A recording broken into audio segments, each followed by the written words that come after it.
Good morning. I am the Moon Mama. I am Monique. How are you today? Today is Wednesday. No, today is Tuesday. And Tuesday is the day governed by Mars. And Mars is currently at 11 degrees of Capricorn. Oh, and Lord have mercy, we are in Mercury retrograde. And I'm feeling all of this a whole lot. And so I'm going to just be sharing with you all the things that I do to support myself when we're in a Mercury retrograde. And depending on how challenging it feels and where it's going on in your chart, right? So for me, let's start with Mars. Mars is in Capricorn, and Capricorn is the sign that governs our structures, our government, our time, our discipline, all of that. And Mars is following behind Pluto and Saturn and Jupiter and the eclipses that we've been having, which are the nodes. And so that energy is really coming undone. And what I mean when I say it's coming undone, I mean that it needs to be restructured.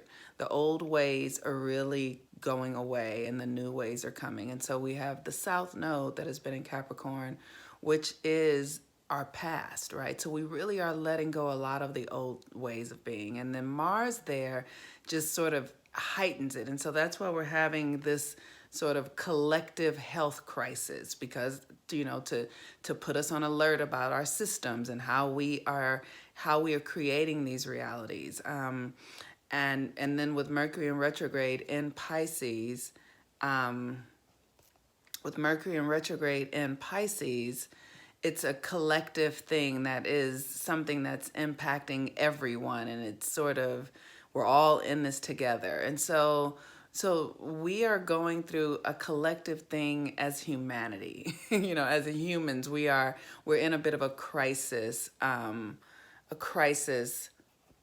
experience. And so we have this opportunity to to look at how we individually participate in this.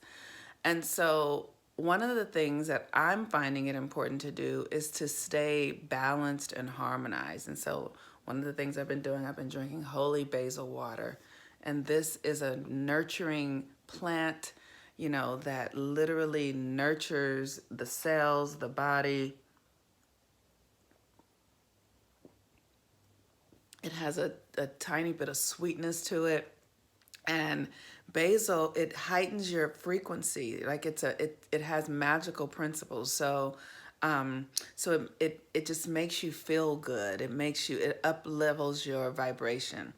Another thing that I'm doing is I've been using a crystal yoni egg. I've been wearing one of these eggs. I just use it in my yoni. I just put it in there, right? And this is rose quartz, and rose quartz it's a harmonizing love energy. And so that energy is resonating through my womb and through my body.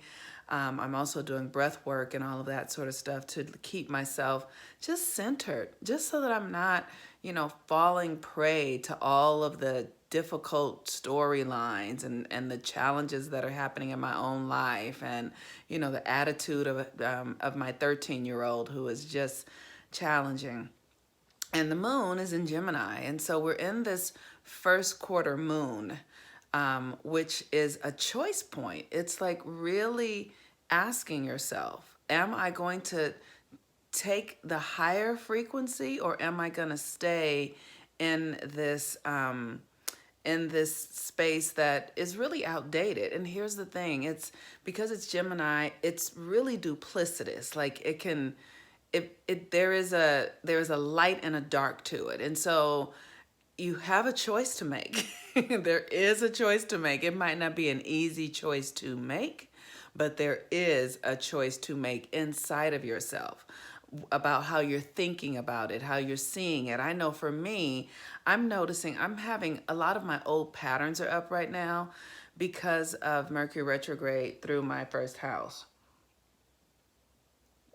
which is Pisces. And my patterns are up. So my teenage girl patterns around love and feeling like I can't have what I want, feeling dissatisfied, feeling like, when I was a little girl, I was a mess as a child, as a young girl in love. Like I was just always strung out over one man or the other, one boy or the other. Like I was just in a constant state of yearning and love not being, felt, and it was just nonsense, right? I mean, looking back, I can say that because I've outgrown it, but I've grown to understand what that is inside of me, right?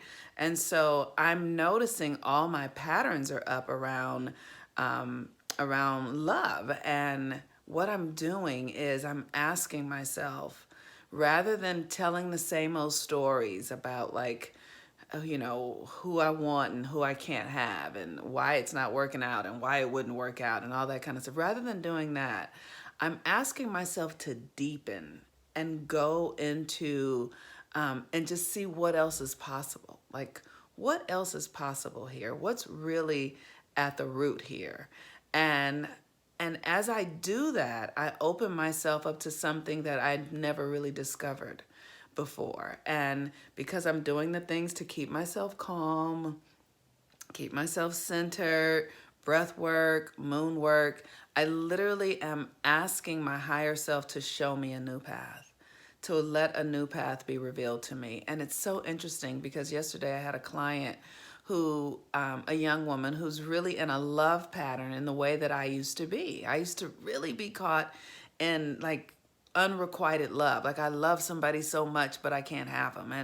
And I had a client who was in that experience. And what I got to see is that, so many of us as women have been told that love is the only way for us to really fulfill ourselves, to really feel deeply connected. And what I had to discover for myself was that there really is not a man on the planet that can love me the way I yearn for love, because the love that I desire is something that's otherworldly. It really is. It's really between me and my creator. It's really between me and, something really supernatural. And so I am taking my expectations away from this earthly realm and putting them on myself. And, like, it's like, how else can that desire be fulfilled? Because I know that it's something that's, like I said, deeper than wanting to be married or, wanting to have a partner. But there's something more. And I don't know what that is, but I'm willing to admit that there's something more. And I trust the divine. I trust that the God that created me didn't give me something that wouldn't be fulfilled. I really believe that. I really believe that in my soul. And this is a vulnerable share. So I pray that you guys can use this energy to really give yourself permission to feel what you're feeling, right? It could be Gemini's duplicitous, and the first quarter phase moon it's challenging, right? So if it's feeling frustrating, if it's feeling like if you're experiencing a lot of obstacles, or or if it's feeling really good, just whatever you're feeling, let yourself feel it and be grateful for it. Whatever it is, be grateful for it. If it's a challenging energy like I'm having, be grateful for it and trust that you'll be delivered to something new when the time is right for that.